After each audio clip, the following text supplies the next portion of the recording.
Bonsoir tout le monde. Ce soir, nous allons apprendre à créer une base de données. Donc, pour ce faire, nous allons d'abord apprendre à manipuler l'outil PHP MyAdmin, vu que c'est grâce à cet outil-là que nous pouvons créer nos bases de données, que nous pouvons supprimer nos bases de données.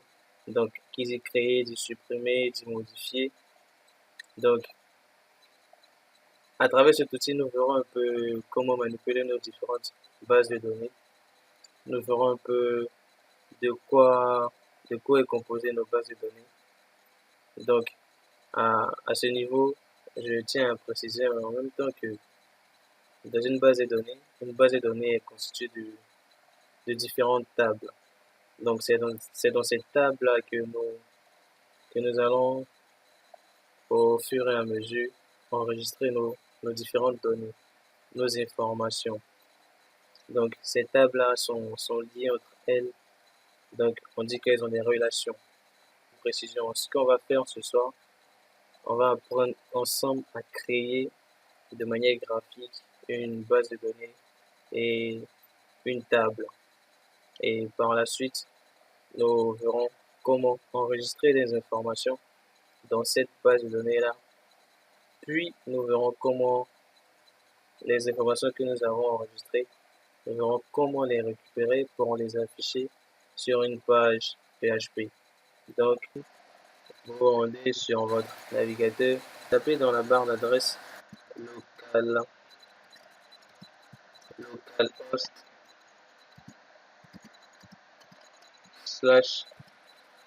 /php myadmin.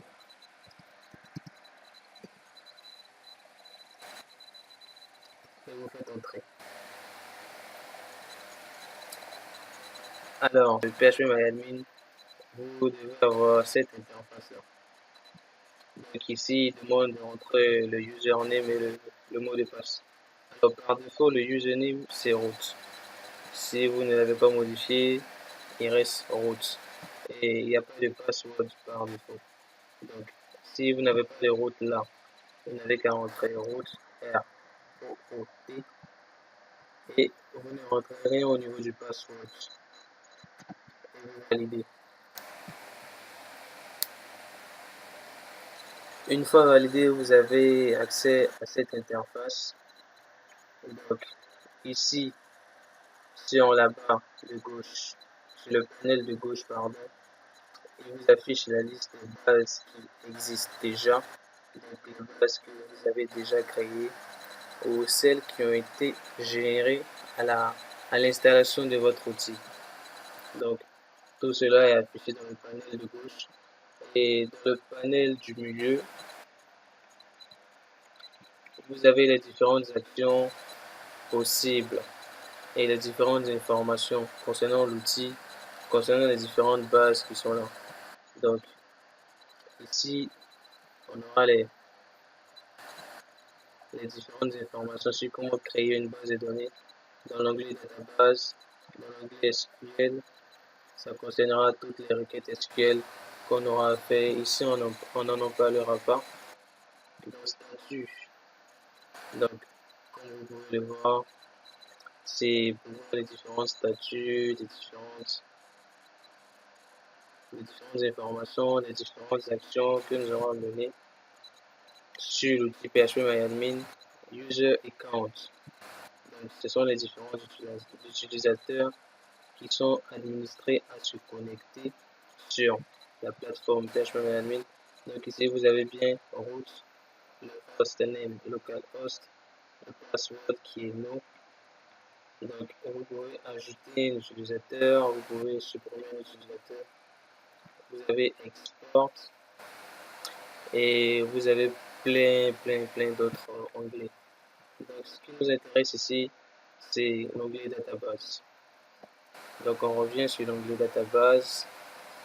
Nous allons apprendre à créer une base de données de manière graphique. Alors, la manière graphique, elle est simple. Nous allons entrer dans un champ déjà prédéfini le nom de la base de données que nous souhaitons créer. Donc, une fois entré, ici, nous allons créer une base de données. Donc, nous allons créer notre base de données. Nous allons l'appeler base essai.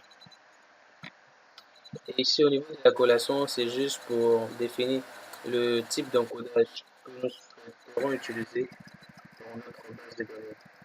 Alors, moi, j'utilise généralement l'UTF-8. L'UTF-8 General CI. Alors, une fois ces deux champs renseignés, vous cliquez sur Create et automatiquement, la base que vous venez de créer s'affiche dans le panel de gauche. Base essai. Alors, nous avons une information ici qui nous dit que nous n'avons aucune table dans la base. À la création d'une base de données, c'est normal qu'il n'y ait aucune table. Donc, c'est à nous de le créer. Donc, pour créer une table, c'est tout aussi simple que la première étape. Vous mettez le nom de la table. Donc, ici, on va l'appeler table. Ici. Et ici, vous choisissez le nombre de colonnes. Le nombre de colonnes que vous choisissez ici n'est pas fixé. Il est extensible. Donc, après, si vous avez un besoin de rajouter un champ, une colonne, vous pouvez la rajouter sans souci. Ça pose aucun problème. Donc ici, nous allons créer une table contenant 3 champs. Donc nous mettons 3 et nous validons. Quand ceci est fait, les 3 champs s'affichent et nous devons les nommer. Donc pour le premier champ, nous allons l'appeler identifiant. Pour le second, nom. Et pour le dernier, prénom. Alors, pour chaque champ, il faut définir un type. Un type, c'est dire si dans ce champ, on pourra renseigner que des informations de type numérique. Donc, ça sera que des chiffres. Ou dire que dans ce champ, on peut renseigner des caractères de tout type. Donc, ça sera de l'alphanumérique. Donc, et des chiffres, et des lettres, et des caractères spéciaux. Ou dit que dans ce champ, on ne peut que renseigner la date. Donc, ça sera un champ de type date. On ne pourra que renseigner la date. Donc, si vous déroulez le champ ici proposé, vous verrez que nous avons une liste bien définie, bien remplie de types qui existent au niveau de PHP-MyAdmin. Donc, vous avez le type int pour les integers, le type varchar pour ce qu'on peut dire l'alphanumérique, le type texte également pour l'alphanumérique, mais en plus grand nombre de capacités que varchar, le type date pour les dates, le type numérique. Donc, vous pouvez vous amuser à tester les différents types que vous voulez. Mais pour notre tutoriel du jour, nous allons suivre ce qui sera fait. Donc, pour le champ ID, nous laissons le type int et nous venons cocher ici au niveau du AI. Le AI signifie tout simplement auto-incrémente. Et lorsque vous cochez, il y a cette petite fenêtre là qui s'affiche. Vous faites go au niveau du champ nom. Donc, comme vous pouvez bien le deviner, le nom il contient que des lettres. Donc, ça sera de type Bacha, de même pour le prénom, 255. Ici, au niveau de la taille, je mets 255 parce qu'on ne sait jamais. Sinon, si vous fixez la taille du nom en 10, vous pouvez mettre 10. Si vous la fixez à 20, mettez 20. Cela dépend que de vous. Donc, moi, je préfère mettre 255 pour éviter tout désagrément. Au niveau du storage engine, c'est MyISAM, ça ne pose pas de problème. Donc, sinon, vous pouvez aussi utiliser InnoDB et vous validez.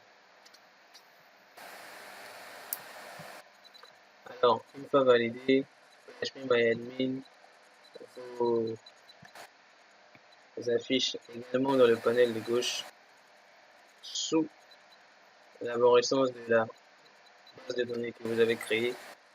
Vous mettez également la liste des différentes tables. Donc ici on a la table C. Donc vous pouvez vous amuser à créer le nombre de tables que vous voulez, autant de fois que vous voulez. Merci d'avoir suivi cette vidéo et je vous dis à la prochaine pour la suite.